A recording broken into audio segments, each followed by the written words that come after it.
Our book this month is a really good book, and probably not one that's on many people's radar. So hopefully this will change this a bit. Our book is Langosh and Peppi, Fugitive Days by Veronica Post, and we are very, very lucky to have Veronica here via webcam from the wilds of Canada. Yes. I don't know why. Nice to be here. Yeah. Thanks for joining us. Thanks for being here. Yeah, I did zines for a really long time. Yeah. So when I was in Montreal, like Drawn and Quarterly is based there, and I was really inspired by everything that was happening there art-wise. And that's where, like, there's this Expo Zine event that happens there every year where all sorts of people come and they bring their self-published work. And there was some published stuff there too. And that was the first time I saw people actually making comics themselves, printing them and selling them themselves. And that kind of opened my mind to the possibilities of me doing that. So I did that for years. And then it was after my trip that this book is based on that I compiled enough crazy stories that I thought I had the material to do a full book. Yeah. And the zines that you were doing, were they slice of life? Were they? Yeah, they were slice of life. Yeah, they were slice of life. There was a couple of them that were a little bit different. So most of them were slice of life stories that friends or family had told me. So I would just write those or draw those. And I did a couple of, like, a little series of zines on just what I thought were like interesting groups of people. So I did one little zine on, I got into this YouTube hole one day looking at women who don't have any arms and how they like survive doing everything with their feet. So I did a whole thing on that. And then another thing on female bodybuilders. I did a zine of all of my friends who work in trades, a whole bunch of different stuff, whatever was interesting to me at the time. Oh, that's super interesting. Yeah.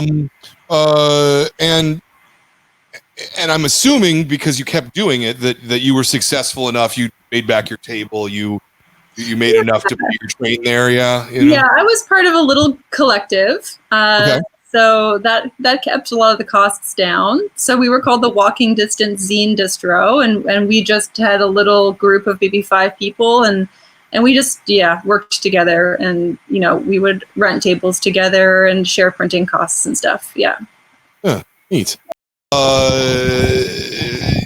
You said that you were thumbnailing things out at first.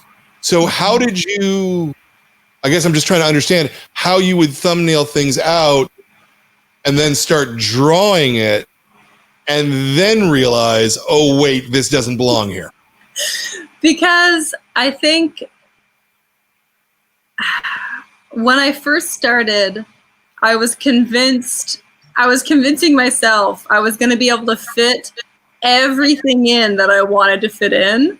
And I didn't want anyone to tell me otherwise, right? So I had this list of being like, these are all the stories I'm going to put in here. And I'm going to start with the first one, and I'm going to just work my way to the bottom.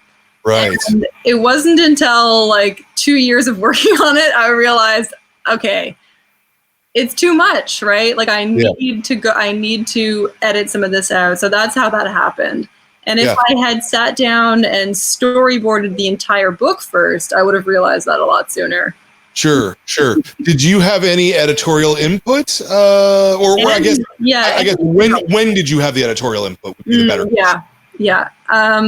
Andy Brown did help me with the editorial input quite a bit through the process, but he's quite hands-off. So he doesn't demand that I send him so many pages a month or anything like that.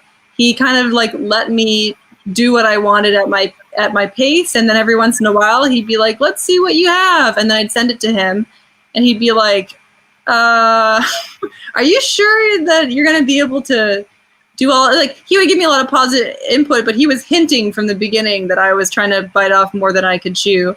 Right. And I just totally ignored that. Okay. I was like, he doesn't know what I'm capable of. And then I was like, oh yeah, he actually knows exactly. Right. And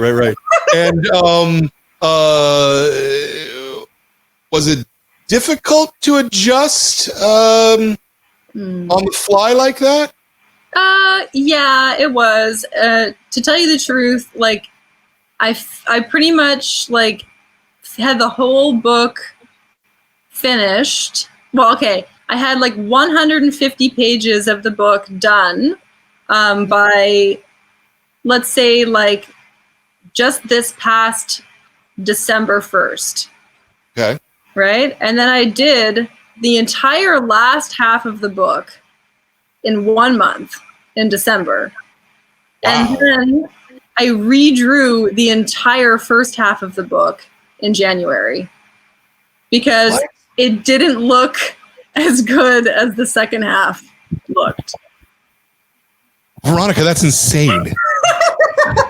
That's nuts. I know. Really? That's crazy. Oh my God. It's really crazy. And like, I didn't even tell Andy anything about that because I'm like, he's going to tell me I'm crazy, but I have to do it. And I'm really glad I did it. But I'm telling you, this was such a learning experience. I mean, it's like you said, like it's a big project for a first project.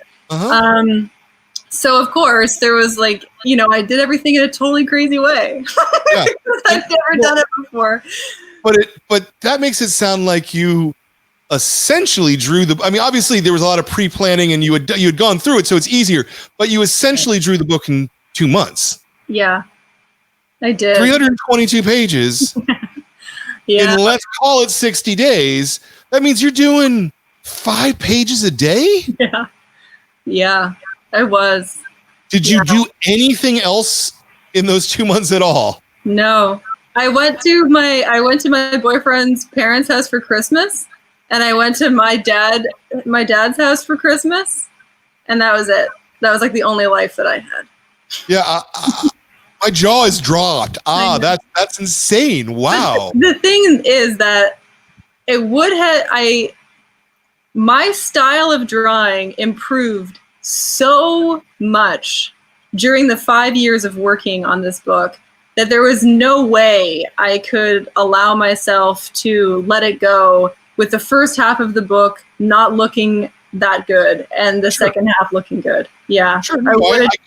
I understand that. I'm just it's still insane. Logistics of it and going, wow, you've told me something. So I've interviewed 150 cartoonists at this point, probably. This is the first time anybody said anything even remotely like that. So good job. You surprised me and surpassed me. I love it.